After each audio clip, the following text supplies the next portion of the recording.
Shalom, selamat pagi sahabat Delima yang dikasihi Tuhan kita Yesus Kristus. Sebelum kita memulai aktivitas kita hari ini, Jumat tanggal 3 Mei 2024, Tuhan mau menyapa kita dari buku Imamat pasal 19 ayat 2 dikatakan, "Berbicaralah kepada segenap jemaah Israel dan katakan kepada mereka, kuduslah kamu, sebab aku Tuhan Allahmu kudus." Demikian firman Tuhan buat kita.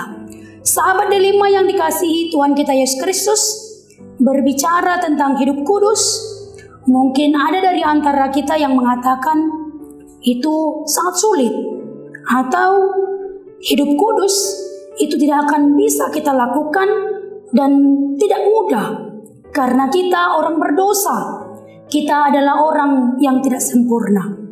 Jika masih ada dari antara kita yang berpikiran seperti hal tersebut, renungan kita hari ini memberikan pemahaman yang baru buat kita.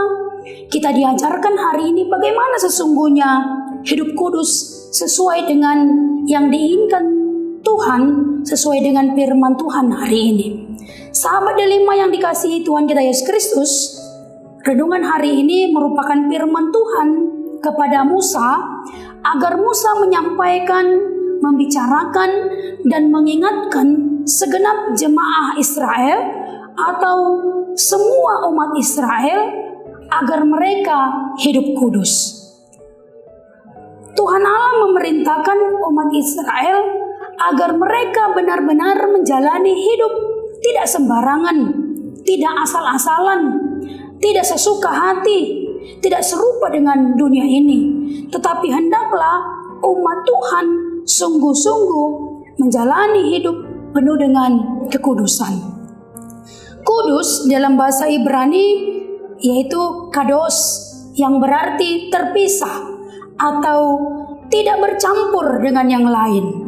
Umat Allah yang telah dianugerahkan Tuhan kebebasan dari perbudakan Mesir, umat Allah yang sudah dipisahkan, umat Allah yang sudah dibedakan, yang sudah dikhususkan dari bangsa-bangsa lain, mereka harus memiliki cara hidup, sikap hidup, moral, kebiasaan hidup yang berbeda dari dunia ini. Umat Allah harus memiliki cara hidup, sifat hidup, karakter hidup yang sama seperti Allah, yaitu kudus. Oleh karena itu, sahabat Delima yang dikasihi Tuhan kita Yesus Kristus, bagaimanakah mempraktikkan hidup kudus di hadapan Tuhan sesuai dengan renungan kita hari ini? Yang pertama, yang diinginkan Tuhan untuk mempraktikkan hidup kudus, yaitu agar kita hidup setia di hadapan Tuhan. Di ayat 4 dikatakan, "Janganlah kamu berpaling kepada berhala-berhala, janganlah kamu berbuat bagimu dewa tuangan." Umat Allah tidak boleh berpaling kepada Allah-Allah atau berhala atau dewa tuangan. Umat Allah harus benar-benar hidup menjalin hubungan yang dekat, yang erat, tidak meninggalkan Tuhan. Dengan kata lain, di sepanjang kehidupannya, dia harus benar-benar setia kepada Allah. Oleh karena itu, sahabat Delima yang dikasihi Tuhan kita Yesus Kristus, salah satu ciri orang yang menjaga hidupnya kudus di hadapan Tuhan adalah jika dia sampai akhir hidupnya benar-benar setia di hadapan Tuhan. Seluruh hidupnya, seluruh waktunya, seluruh hatinya, bahkan seluruh totalitas seluruh hidupnya hanya untuk Tuhan saja. Yang kedua, bagaimanakah menjalani hidup kudus seperti yang diinginkan Allah dari renungan kita hari ini? Yaitu umat Allah, umat Tuhan harus dapat mengasihi sesamanya manusia. Di ayat 3 dikatakan, "Setiap orang di antara kamu haruslah menyegani ibunya dan ayahnya." Artinya, sahabat Delima yang dikasihi Tuhan kita Yesus Kristus, bagaimana kita memperlakukan sesama kita terlebih orang terdekat kita, yaitu orang tua kita. Kita harus memperlakukan mereka dengan sebaik-baiknya. Jangan ada dari antara kita yang membentak orang tua atau membuat hati orang tua kita berduka karena kita memperlakukan mereka dengan tidak baik atau menyakiti hatinya.